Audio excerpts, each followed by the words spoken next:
Okay, so let's get started. So I'm Olivia, and I've been in marketing, leading marketing teams for about 16 years. I started my career at a public Fortune 500 company and then went on to do the alphabet of startups, Series A to D. I was on the enterprise side, mostly did consumer and also marketplaces. And most recently, I've been doing some advising for very diverse clients as well. And the reason I'm talking to you today is a few months ago, I feel like I crawled out from under my rock to realize that this playbook I had put together over the last 16 years was changing really dramatically. And before I get into the specifics, at a very high level, I feel like AI is changing marketing in three really fundamental ways. First is the scope of marketing. It's kind of ironic because on the one hand, we're responsible for growth, but traditionally we've been largely cut off from growth levers due to technical barriers, right? So we still have to work with engineers and analysts and designers to go about just the day-to-day of marketing. And one thing that AI is doing is removing those technical barriers and allowing marketing to step into those previously fenced off territories and execute on its initiatives. And I think that makes for a much more productive function, but I also think that makes for much more strategic relationships across the business. The second part is scale, right? Now you can generate a video in 2 hours that would have taken you weeks to produce in the past. You can scale content, you can generate entire websites. Like there's no question then you could do a lot more with a lot less, a lot faster. And then finally, strategy itself, right? It's not just about doing the same things we've always done faster. It's about the playbook itself changing, doing different things. And so if you kind of sum up those 3 points, whether it excites you or terrifies you, the conclusion is if you don't get with it, you're going to be left behind to the point of oblivion. But the problem is, where do you start? I know that's a question that I struggled with. It's a question that I know my peers have struggled with because there's so much content out there about AI. There's so many tools, and it's hard to know what's hype, what's reality, what's truly going to yield an ROI versus where you're using AI for AI's sake. And I couldn't find any actionable guides or starting points. And so I just decided to take a big step back and say, you know what, forget about AI for a second. What is my job? What am I trying to do as a CMO? I like to call these questions how I would describe my job to my mom. So, when I step into an organization, the first thing I'm going to try to figure out is positioning. It is absolutely marketing's responsibility to drive utmost clarity and alignment around what problem you're solving for whom better than anyone else, and really challenge the business if that value prop is not there. And once I have that value prop, I can figure out, okay, then what am I going to say about that solution? That's my messaging. How am I going to look and feel and sound when I'm talking? That's my brand identity. And once I have that foundation, I can start going to market. I can think about which channels I should be testing, how to set up those channels, how to produce content creative for those channels. And then once I've generated all this traffic, what do I do with it? How do I convert it? How do I nurture it? How do I retain my customers? How do I measure all of this to make sure I double down on what works? And then, of course, how do I build a great team to help me figure all of this out, right? And then what I did is systematically, line by line, I wrote down, well, this is how I would go about answering that question today. And this is how I might do it with AI. And to figure that out, I did some research, I played with some tools, and I think most importantly, I talked to great people in this space, marketing leaders and founders at companies like, Clay, Anthropic, Daydream, CoFrame, Flint. So companies of very different stages, but that I think are really at the kind of cutting edge of this new AI-powered MarTech. And so what I'm going to do today is I'm going to take you through my 10 questions and my, early conclusion and actionable next steps. But I recognize that those 10 questions might not be yours. And what I really, really encourage each of you to do as kind of homework after this presentation, if that's the one thing you take away, is do this exercise for yourself. Write down, what are you trying to do? What are you trying to answer on a day-to-day basis? How do you do it today? And how might you do it with AI? And you'll be surprised at how much just this little bit of structure can help you get out of analysis paralysis and actually yield your AI implementation roadmap. And if you're a founder, have every function in your business do that and set your AI priorities that way. So without further ado, let's start with number one, positioning. So this is one where I really didn't think AI would have anything to do with positioning, and turns out I was wrong. So if you think about how you do positioning traditionally, it's going to be a lot of research, right? You're going to look at your competitors, about their claims. You're going to do interviews, takes a lot of time to recruit and conduct and synthesize. And then you're going to bring all of that into a strategy, session where you're going to enshrine your positioning and then probably not touch it for, right, a year or two or even more. And that's because you're relying on two assumptions. One is, well, that was a lot of work. There's no way I can conduct this exercise every month.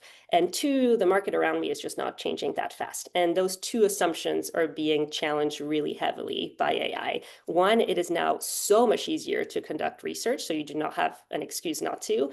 And two, the market is evolving so fast. You have new companies cropping up every day. You have incumbents, shoring up new features every day, that you just can't afford to have blinders on and not understand what's happening in the market, and if your desired positioning is actually tracking with your actual positioning in the market. So concretely, what does that mean? So you can use a ChatGPT or whatever your favorite model is, not here to debate, the merits of each, to research your competitors' claims, how they're being perceived by customers, and start prompting the AI to find white space for your brand. In terms of primary research, you can use platforms like Listen Labs to have the AI not only help you recruit the personas that you're looking for, whether you're on the consumer side or on the B2B side, but have the AI actually conduct the interviews and synthesize those results for you. If you have a persona or an ICP that you're going after that is just really niche, really hard to recruit for, maybe they're really high up, there's some tools now like Evidenza that will create synthetic versions of your customers for you to survey. I'm a little skeptical of that. I think nothing replaces actually talking to real humans, but they claim really high correlation of responses between their synthetic customers and real customers. And if that's all you have to go off of, it's directionally at least going to put you, on the right route. And then finally, Spring, Gong, these have been around, way before this AI boom. But the point here is just listen to your customers, even if that just means having a really good process with customer support, with sales, to understand, how people are actually perceiving and using your product. And so the main point here, though, is repeat this exercise really regularly. Have, a calendar event. I don't know, what works for your business. Maybe it's every month, maybe it's every quarter, where you redo a round of research and you make sure that you're still positioned in a really strong and differentiated place. So moving on to messaging, I think a lot of us are going to relate to this scenario. So how do you usually do messaging? You're going to have a copywriter or a PMM that's going to start to write, your key descriptors and key benefits and value props. And then you have about 12 people that hop in that document, give extremely subjective feedback. Eventually, that document is blessed by someone and it's locked and it becomes the Bible that we're all supposed to pull from. And of course, nobody does so because it's impractical and it's under-optimized because no customers ever really touched it. And then you have a poor brand manager that chases you around if you actually go rogue. So is there a better way to do that? The answer is yes, obviously. So the first thing is, I think that AI is incredibly good at writing, and I'm a very picky writer. And so I work with it as I would work with a great copywriter, to have it generate my initial key messages and refining for tone, and anything else that I care about. And then this is the most important piece, is we're going to let the AI find out what actually resonates with different segments of customers. So taking a step back here, we are all familiar with, A/B testing. We've all A/B tested headlines on homepage or landing pages, and maybe we know which email has performed better than other. But there are new tools now that I'll talk a little bit more about further into the presentation, like CoFrame, like Flint, which allow you to continuously tweak and test the messaging and other parts of your site based on different traffic sources to actually land on the most optimal version, on the messages that will actually resonate. And so what that means is your messaging goes from being this subjective, static thing to this ever-living, ultra-optimized, segmented message. And then if you have to go offline, then you can take, your latest and greatest messaging from your site and, go at an event booth or go to a billboard. Brand identity, I have a very strong point of view here. I think the role of brand is to help you stand out. And I really think that is best left to humans, incredible creatives that are going to help your brand connect to other humans. I think if you rely on AI to generate your brand identity, you're just going to end up looking like everybody else. If you think about how, AI works. The other thing, especially if you're on the consumer side, is AI has a really big blind spot that I think I keep forgetting about and have to remind myself of, which is social media, right? These are language models at this point, and they look at, meta descriptions and comments under videos, but they're not reading videos. They're not accessing TikTok, right? If you're a consumer brand, think about how much culture happens on TikTok that AI is kind of blind to. So if you're looking to have a standout brand, work with an amazing agency, I love Fred and Farid, I love Ragged Edge out of London. I'm happy to give you recommendations based on your budget. But this is where, leave the soul and the heart to humans is my personal point of view there. Okay, so let's talk about go-to-market.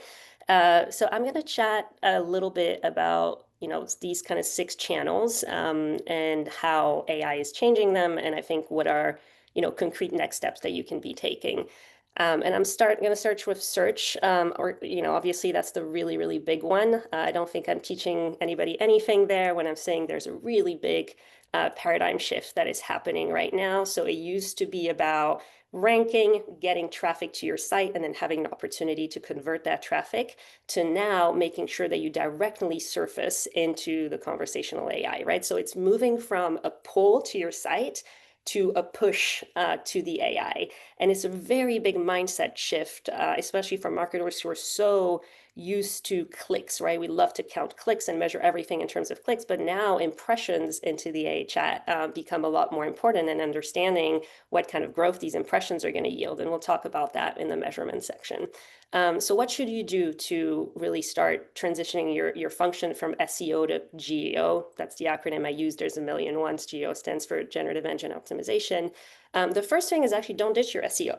There's a lot of research that's still evolving around what you need to really do to better rank on GEO. And one thing that we do know is a lot of what works for SEO will probably work for GEO, right? So don't discard those efforts right now, especially since SEO is still kind of the lion's share of search today, even if it's changing really quickly.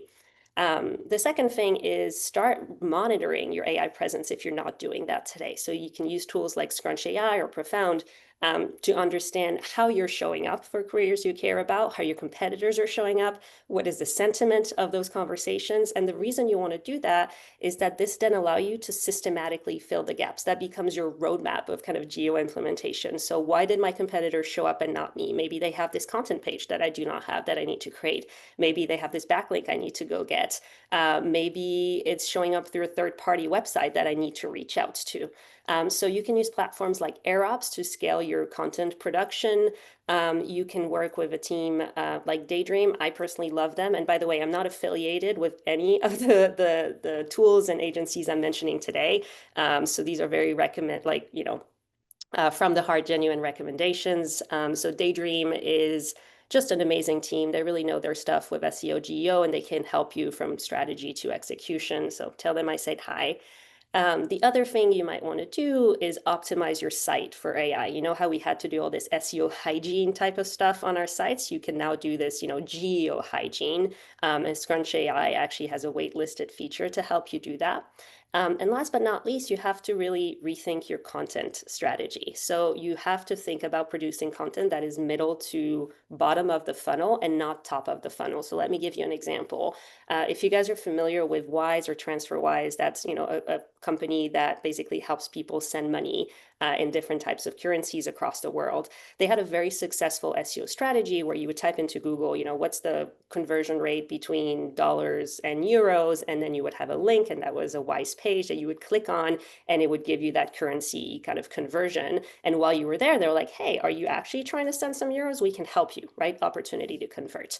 Well, now think about if you type on Google, that same question, what's going to happen? The answer is going to get summarized right there by the AI overview. Or if you're in ChatGPT, ChatGPT is going to give you the answer directly. And Wise might get quoted as a source, but what we're seeing is people are not really clicking on those sources. So Wise is never going to have an opportunity to convert that traffic anymore. So rather, what you want to do is really think about content that directly mentions your product or your brand. So if I'm a, mattress company or sleep company, I'm going to have a post around how to prepare for a good night's sleep. And tip number one is make sure devices are out of the room. Tip number two, go to bed at the same time every night. Tip number three, get a really amazing ergonomic pillow. By the way, I sell one, right? So you really want your brand and your product to be directly relevant in any content that you create. You want your website to really explain with clarity what your product does. How is it better than every competitor? Because the AI is going to pull from that in these very conversational queries. And then I will make the point right now, again, of social and video. I don't think any search strategy is complete without considering social media. Entire generations are using TikTok as a search engine.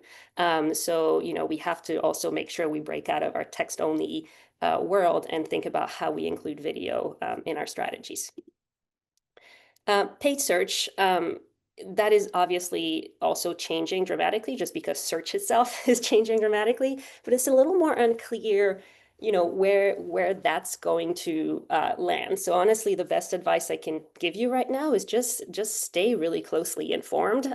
These are just screenshots of how different platforms are starting to play with ads and AI. So you can see, to the left, that's just AI overview in Google, showing you some relevant products at the end of the overview. In the middle, that's AI mode. They're bringing in sponsored ad units. On the right, I believe that's Perplexity. They've experimented for a while with these related questions. So, if I'm looking about doing a search around how to get a job, then I might have a related question of, hey, how can I use Indeed to enhance my job search? And that would be sponsored. And these are not ad units that you really control today, can do anything about. It's just the platforms try to figure out how they're going to keep incorporating that in this new world. The one big trend, though, or not trend, but like new thing that I think is incredibly disruptive, and it's just so hard to wrap the consequences of in your mind, is the imminent rollout of in-chat, native buying, right? So if you think about it, and I think that's relevant for e-commerce, consumer, but even B2B, the shopping experience of tomorrow, and probably kind of literally tomorrow, is the AI is going to give you an incredibly personalized recommendation on the product that you're trying to buy, and then you're going to be able to click on a button and buy it right there. And just think about how disruptive that is, not just to Google, but to Amazon, and to the concept of websites altogether, right? You can imagine a world where you basically have an agent that's the vendor agent that's trained on your products and can answer any question, and then you have the customer agent, and those two AIs are having a conversation to ultimately help you buy the product that you're looking for. So that I think is incredibly disruptive. Right now, if you go to ChatGPT, there's a wait list that you can join, where ChatGPT is exploring a way for vendors to provide structured data directly to ChatGPT so they can help surface your products as opposed to them having to, crawl the web to find you. So that's something that you might want to stay in touch with, especially if you're on the e-commerce side. And last point I'll make here, this is under the paid search title, but it's really for growth marketing in general. There is some stuff happening around just like performance marketing agents, right? So having AI help you analyze the results of your performance marketing campaigns and make recommendations for how you should optimize those campaigns. This is a screenshot from Roadway, who's one of the platforms that's doing that. I know some teams that have kind of stitched it up together themselves. So again, in terms of analysis, that's something that AI is good at doing, although I've encountered people that say, hey, I actually don't trust their analysis and I'm finding mistakes in it. So this is something for you to play with and find your comfort level. Okay, moving on to paid social. This little video, that is a AI generated video, is one I picked to express how I feel about it. It's this beautiful package, little gift they're supposed to give us, and when you try to play with it, it actually just doesn't really work. So this is an area where I really feel like the hype is ahead of the reality. This is a quote by Zuck that I think dates from May, where he says, with Meta's new AI, you don't need creative, targeting, or measurement. Just say to the AI, here's the outcome I want, here's what I'll pay, get me as many outcomes as you can. And half of that sentence is not new, right? Like broad targeting, TROAS, that's what we've been doing for a while. The new part is really the generative creative, right? We don't even have to create ads. Now the AI is going to optimize our ads and create them for us. I can tell you, and I'd love for someone in the chat to just tell me they know otherwise. I haven't been successful with any platform, whether that's Meta or startups like Icon or Pixie, and having them generate 50 on-brand ready ads that I could use for social. And I don't know of any team that's actually doing that today. So I think that's a little bit hype over reality. AI is still very good in terms of generating, copy variation, in terms of generating images that you'll then use in your ads, but you still need a human or a designer to kind of stitch them together today. So don't feel bad if you think everybody's just generating AI ads everywhere, but you. I don't think they are.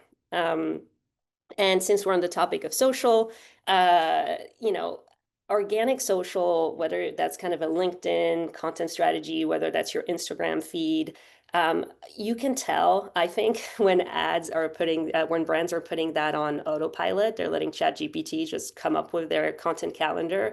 And I actually think that's a terrible idea. I think the point of view, it goes back to what I was saying around brand identity, needs to be truly human, and thought through and coming from the heart. And be the point of view of your brand. And where AI comes in is as a tool to express that point of view. So AI doesn't decide what you say, but it helps you say it, whether it helps you write it or it helps you create anything that your imagination can come up with. So now if you want to have, fuzzy pink monsters on your Instagram feed, you can do that really easily. And that's a little nod to my friends at AI Imagination, just great AI production studio. So that's my strong point of view there. Since we're on the topic of organic social, just mentioning influencers, there's some new platforms like Yuka that really help you manage influencer outreach and kind of management at scale. So that's something you might want to check out. And I have to mention the trend of kind of virtual influencers, which you might have heard of, which is, where it's actually fake people, right? They're AI generated people and they have whole fake lives and Instagrams. I find that incredibly dystopian. It's not my thing. I actually think the culture has a bit of a whiplash too towards, what's authentic and real. But fashion brands have been, playing with it. Jury's out there in terms of how those are going to be used, but that is something that, to talk about when you talk about AI and influencers. I'll mention two last categories of channels. Account-based marketing, I'll go really fast here because I don't think any of these things are new, right? Like building your list and enriching them with data and triggering campaigns from there. But I think the types of things that you can now do with true AI native companies like Clay are kind of amazing in terms of the types of data that you can dream up in terms of finding that, and then triggering campaigns are incredibly personalized down to the landing pages. So if you haven't checked out Clay, and you're kind of in the B2B space, I think you're really behind in terms of having the right type of go-to-market. The other part where you're seeing just a lot of automation happening right now is more on the sales SDR side of things. So people are using Lindy or N8N to build those custom flows. So again, that's more sales and marketing, but fits in that bucket in general. So here, really all I'm saying is check out Clay and what it can do for you. And they're very good guys as well. And then last but not least, what about all the other channels, right? TV, out of home, podcasts. I think these channels are making a comeback in our marketing mixes. And I'm very happy about that. And I think it's for two reasons. One is I think we finally understand how to measure them better. We're finally yielding a little bit, of a power away from like our click mindset overlord. And the second thing is the barrier to entry is so much lower right now. It's so much cheaper and faster to produce the type of content you need to enter those kinds of channels. So this little animation that I'm going to play right now was created with a single prompt.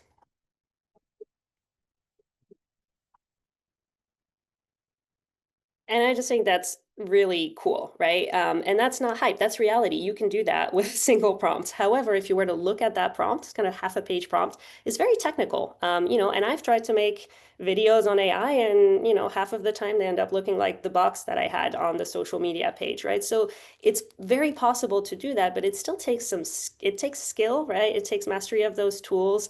It takes still taste, right? And so I really believe in still working with great agencies at a fraction of the cost of what it used to be to produce a video like that, or to hire designers and producers in-house that are familiar with those tools and can start producing those types of videos for you. Okay, so stepping out of kind of the channel overview, we're almost there. And now chatting a little bit about, okay, you've generated all that traffic. What are you gonna do with it now? So these are screenshots of Flint and CoFrame. Again, these companies are early stage, right? They haven't realized their full visions yet. Flint is actually just working with a handful of customers. But I think what they're doing is transformative and just very, very cool. So on the left, this is a screenshot of Flint. And this shows you the ability that they have to generate kind of any page you can dream of. They're trained on your brand guidelines. You just tell the AI, hey, create this page, I don't know, this reviews page or whatever it is you need. And then you can edit that page incredibly easily, just kind of in a WYSIWYG fashion or in a lovable type of interaction where you tell the AI, hey, add this image here, move this column up there. And it's truly built for marketers, all the tracking that you need, and really you never need to work with an engineer again to create a website. And by the way, I don't mean that as I don't like working with engineers. I love working with engineers, but I would so much rather work with one on a very cool feature for our customers rather than build a website.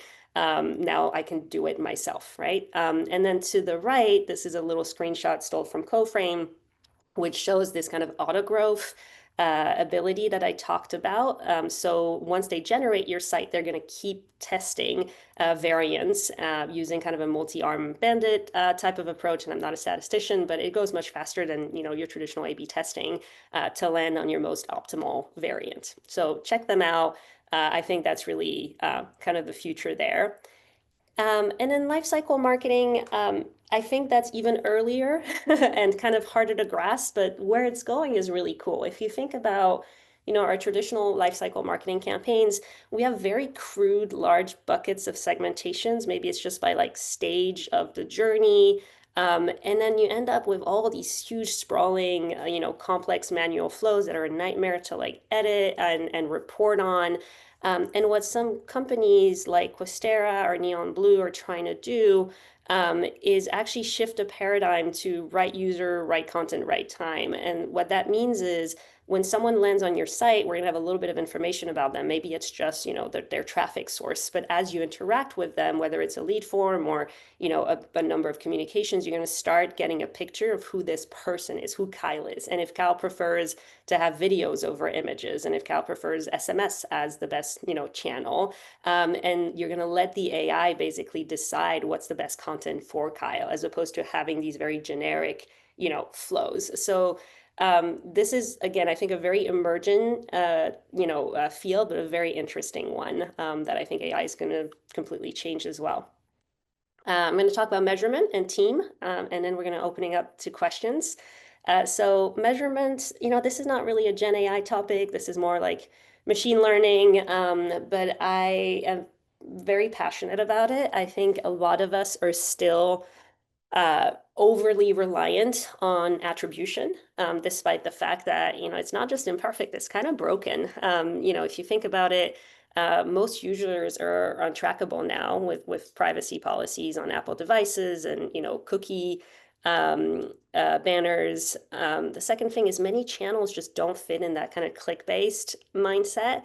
And number three, impressions, if they're well targeted, just matter way more than click. Like think about ads that you've seen that have influenced your purchases that you just haven't clicked on.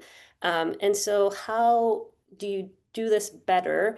Is take advantage of some other ways of measuring that, ML has democratized. So, make sure you're supplementing, your attribution with a marketing mix modeling, if that's going to work for you and if you have enough data.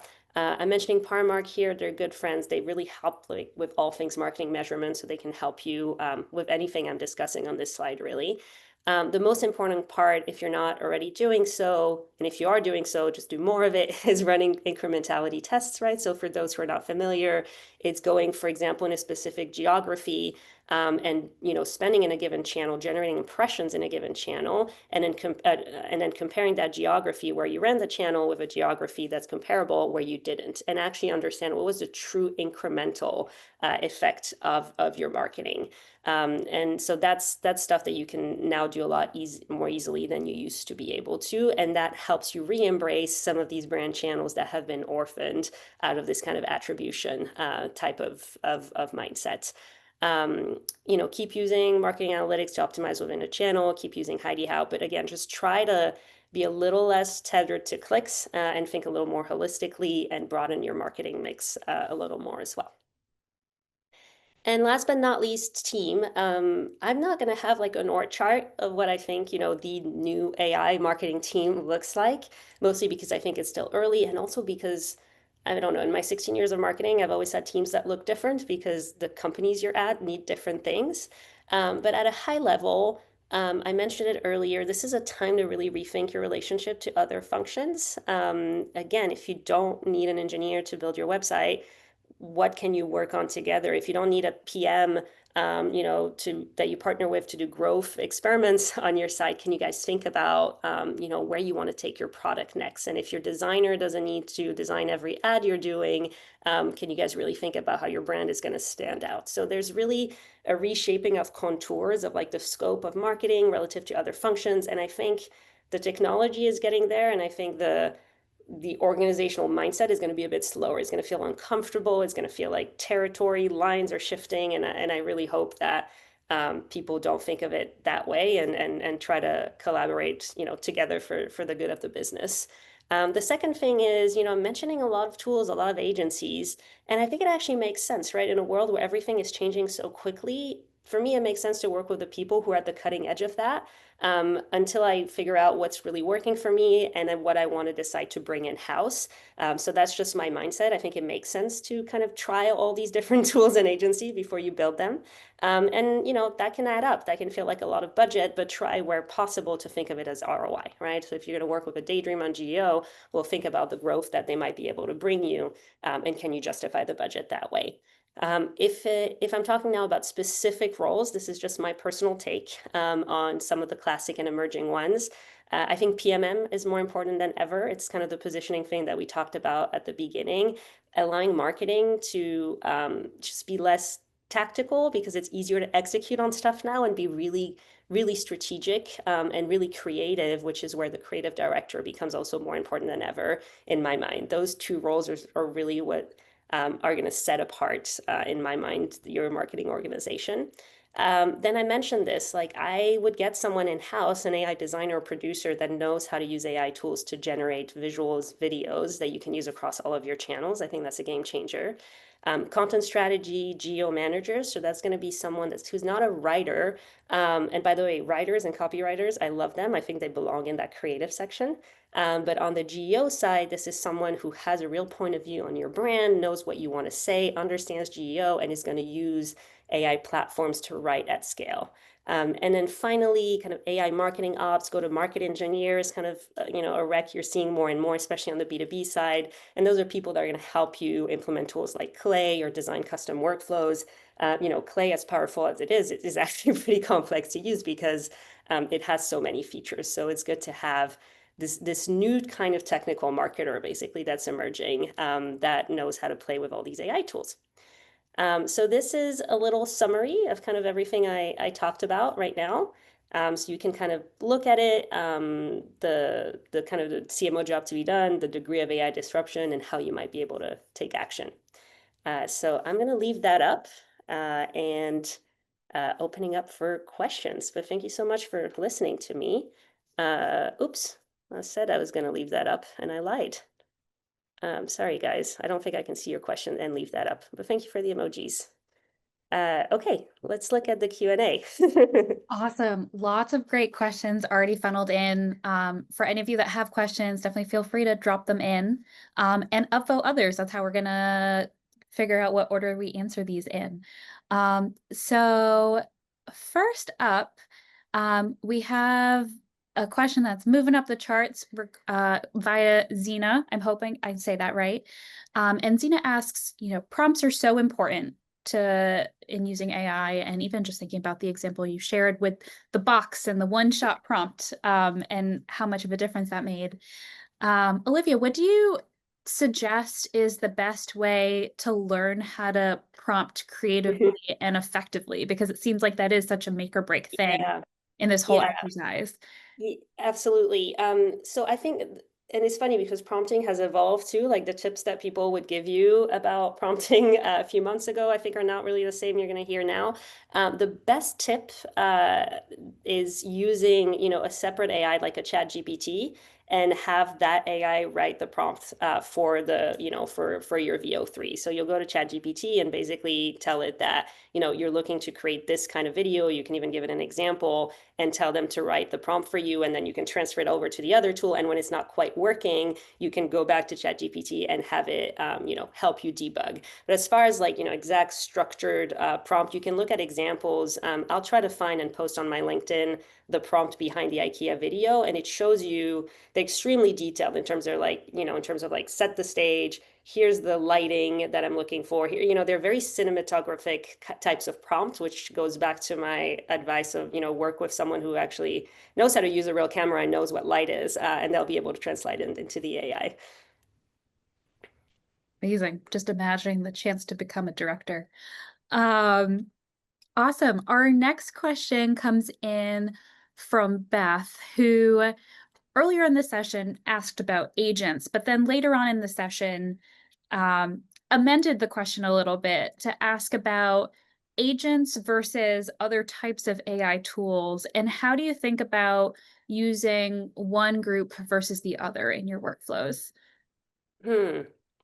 Um, I don't know. I think to me, all the terminology around AI agents, AI tools, I mean, the way I understand, and please correct me, guys, is like, an agentic workflow is when you have like multiple, AIs kind of talking to each other to actually think and perform a task. And I think a lot of the tools that I talked about, use AI agents in the background. So maybe, someone has, a better answer in the chat, but I really see them pretty, um, I don't really distinguish them. It's more like, do I want to go to an agency or a tool that has already built what I'm looking for, or am I going to want to build it myself? And so if you're more in the build it yourself kind of lane, you're going to want to go towards like a Lindy, for example. But even when you go to Lindy, when you try to build yourself, it's not that, trivial. And so they have out of the box agents. I've been using, for example, their email scheduler. I have my little email assistant that's Lindy, and I copy it like I would an executive assistant, and ask Lindy to help find us time with whoever I'm talking to,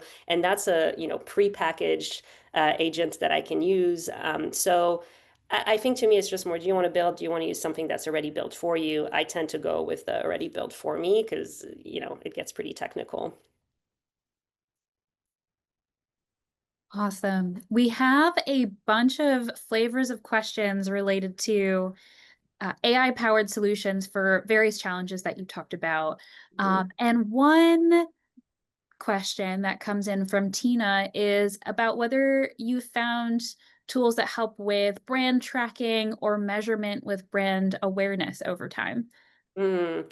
Uh, Thank you for asking that question. I think that opens a big can of worms that I'm going to try not to go too deeply in because I feel very passionate about brand and how do you even measure brand. So, I mean, brand awareness, that's a great thing to track. You can actually build marketing mix models uh, for brand awareness, right? If you're conducting regular awareness surveys, you can now look at your survey results and, tie that with what you're running in market and try to understand what is actually raising your brand awareness. But I'll make maybe a little more of a passionate I don't know how to call it, not plea, but like point of view here around brand in general, is I've changed my mind on that. I used to kind of oppose, performance like direct marketing campaigns and brand campaigns. And one in my mind was, okay, the direct response is meant to bring me a customer today. And it's very like, cash machine. I can figure out what I put out, what I'm getting in, and it's this performance marketing game. but that's short-sighted, and I need to think about other channels, and I need to think about longer term influencing people's memory so they buy tomorrow. And these are going to be my brand campaigns, and they're going to be more emotive, harder to measure, but I know in the future more people are going to come. And I think what I've realized through conversations with Pranav, my good friend at Paramark, is, there's always going to be, if you're doing a brand campaign, your goal is to drive growth. Your goal is to get new customers. And you're always going to be hitting with that brand campaign people who are in market today. So if your brand campaign is not generating growth today, there's no reason to believe it's ever going to generate growth tomorrow. And so it doesn't mean, of course, that you shouldn't aim to make your campaigns memorable. There are ads that I've seen when I was a child that still influence my purchases today. But we have to make sure that we actually are expecting real growth from quote unquote brand campaigns outside of just moving brand awareness, thinking that awareness is later going to lead to growth. They have to lead to growth today, and then they're going to have a longer tail. But we can't keep, putting brand campaigns off the hook. So I don't know if I went too sideways on that question, but hopefully that's also an interesting thought or point of discussion for the team. And yes, I'm happy to share the slides. I believe there's also a recording that Reforge is going to be sharing. Yep. Awesome. On a very similar vein, Nika asks a question about marketing attribution and incrementality, which I know you mentioned. Paramark is definitely doing a lot there. But how are AI-powered solutions helping us out when it comes to marketing attribution and measuring incrementality? And have you seen any improvements in this space as the AI becomes a little bit more sophisticated? Yeah, I think I mentioned a tool earlier, like Roadway, who helps you kind of build those performance marketing agents. They kind of help you with also like attribution out of the box. So that's a pretty powerful tool. In terms of running incrementality tests, I mean, that's where you usually need, just great data science type of teams that are going to help you figure out which markets you need to go after and how big your test needs to be and how long you need to run it. And I think that's just where a team like Powermark can help you with your, incrementality testing roadmap and execution if you don't really have those resources in-house, if that makes sense. There's also ways to conduct incrementality tests pretty easily on, I think, Meta and I think YouTube now. So you can do those lift tests right there if you're just getting started. But that's more just a discipline to build into your org. And if you don't have that discipline or ability today, that's where you can go to Parmark and have them help you build it. And again, see what it's like to work with them and decide then if you want to bring that in-house. Awesome. There's another, while we're on the subject of tools and the claims that they make, there's this really interesting question from Robin about almost the muscle that has to underlie all of this. And Robin asks, what are some of the evaluation criteria that you use when trying to find signal amidst the noise with all of these emerging tools? There are so many out there right now. Some of them make promises, maybe aren't actually able to deliver on those promises just yet. How do you actually do an evaluation of the landscape and figure out which ones are worth tinkering around with more and which ones to rule out? Yeah, I mean, it's really hard.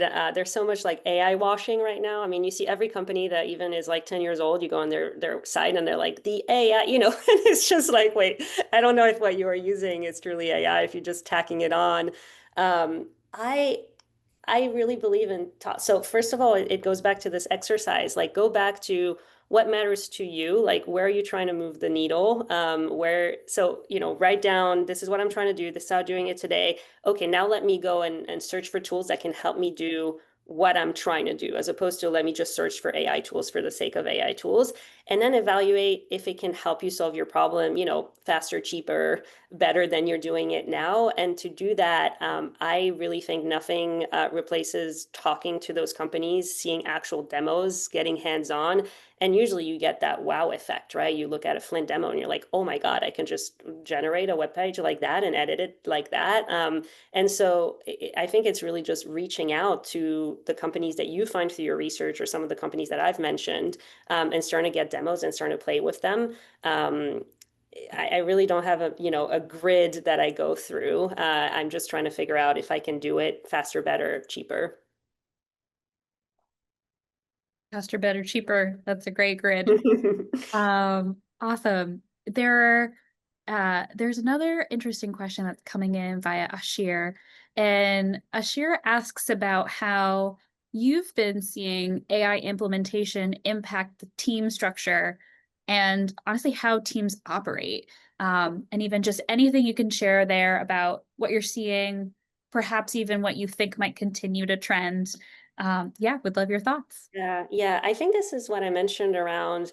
It's always really uncomfortable when you're when there's a big organizational shift that I think is happening, and I think that shift though is lagging the technology a little bit, right? So now, for example, a marketer is going to be able to say, "Hey, I can go do this thing that I used to work with your team on," and that team is going to be like, "Wait, but that's what we do, right?" And I think like we are going to deal with a little bit of like, wait, these were the traditional lines and boundaries of the business, and shifting them I think takes a lot of trust and takes a lot of going back to basics and understand how to organize your business most efficiently.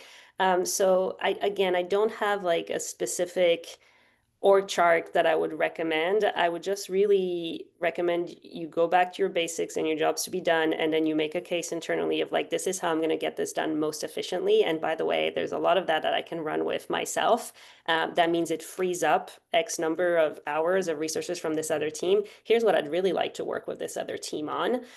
So I think it's a very organic discussion within your org. But then again, 3 new roles that I would add probably anywhere I would go would be that geo content person, that designer that knows how to use AI generation tools, and probably that kind of go-to-market engineer, especially if I'm on the B2B side.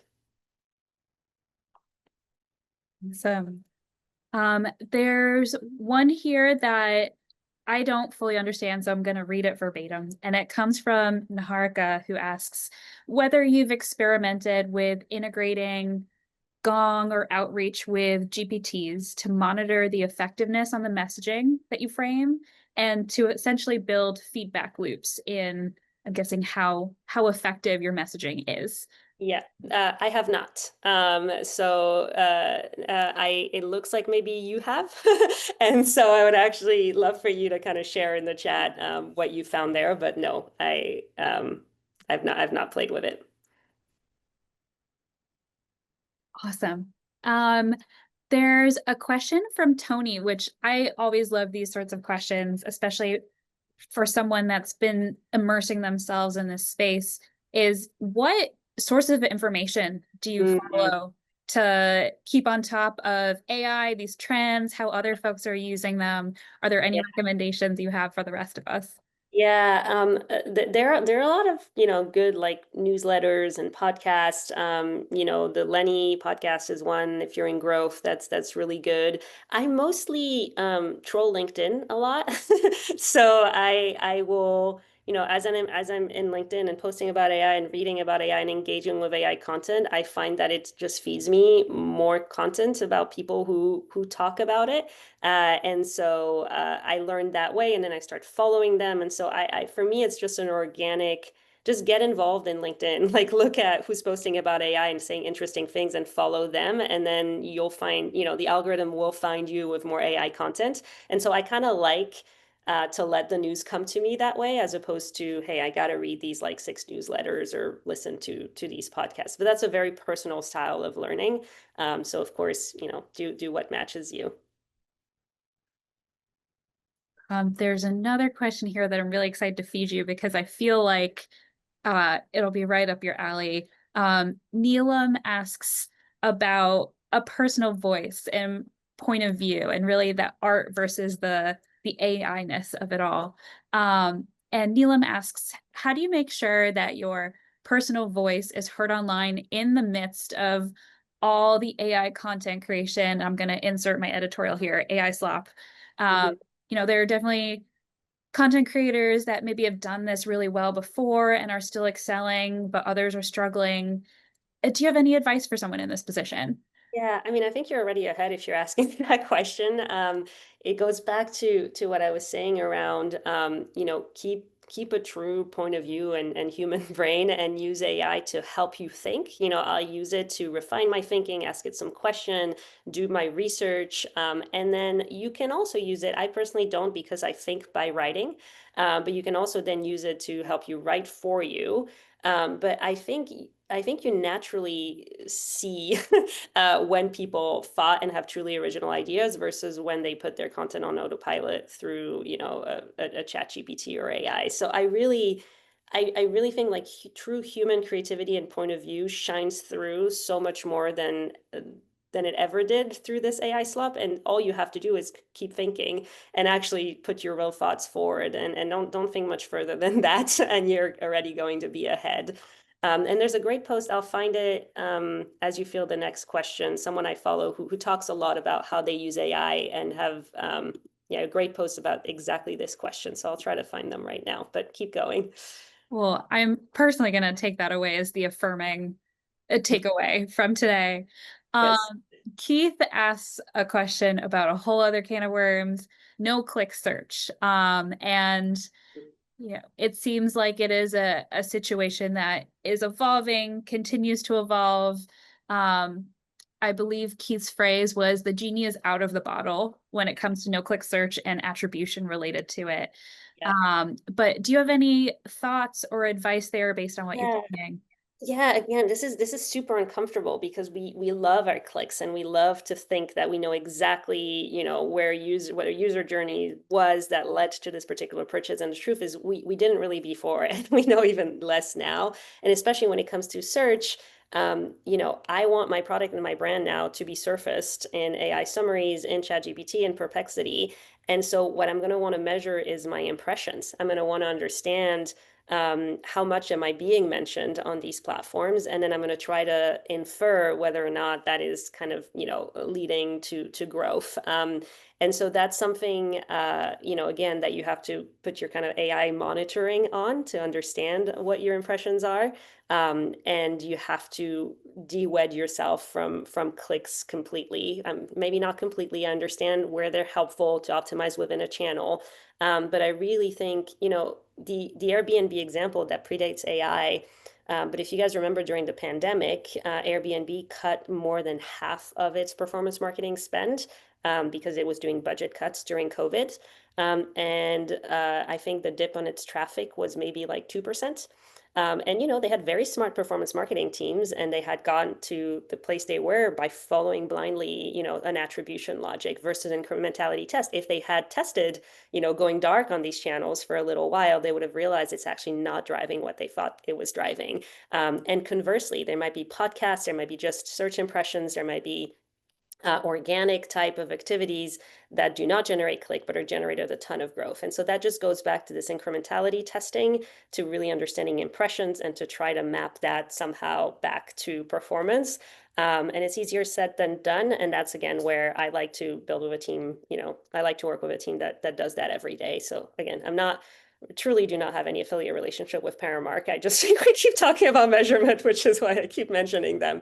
But yeah, that's all I kind of have to say on that right now. I think you're already ahead of the game if you understand clicks are not, are not the God you should worship anymore. And now trying to really understand impressions and impact of impressions. Yeah, it's a great call out right there. I think we have time for maybe two, maybe three more questions. Our next question comes in from Julie, who asks, what are some of the best use cases that you've seen that use deep research? Obviously, really exciting technology and functionality there, but have you seen it applied really well in this sphere? Yeah, I mean, I've used it when I'm really trying to understand a market. Going back to kind of positioning where I'm like, okay, help me understand, this market. What are the competitors that play in it? Help me find some white space. Like I think every time you want to deeply understand, just the market that you play in, this is where I've seen deep research, be really helpful. I don't know if you guys want to put in the chat, are there other examples you've used it for that you've been impressed by? Maybe give a minute for inspiration in the chat. Otherwise, I'm afraid I don't have a more of an answer for you there, Julie. But yeah, it's very impressive for people who are not familiar with it. That's kind of a mode you can go in, and rather than getting kind of your immediate response, it goes and thinks, and it takes a little bit of time, and it really like brings you this very detailed, thoughtful report. For market research, okay, someone's saying for earned media in a specific market. That's really interesting. And then what did you say, Connie? Plus Notebook LM to turn it into a podcast. Oh, interesting. That's really interesting.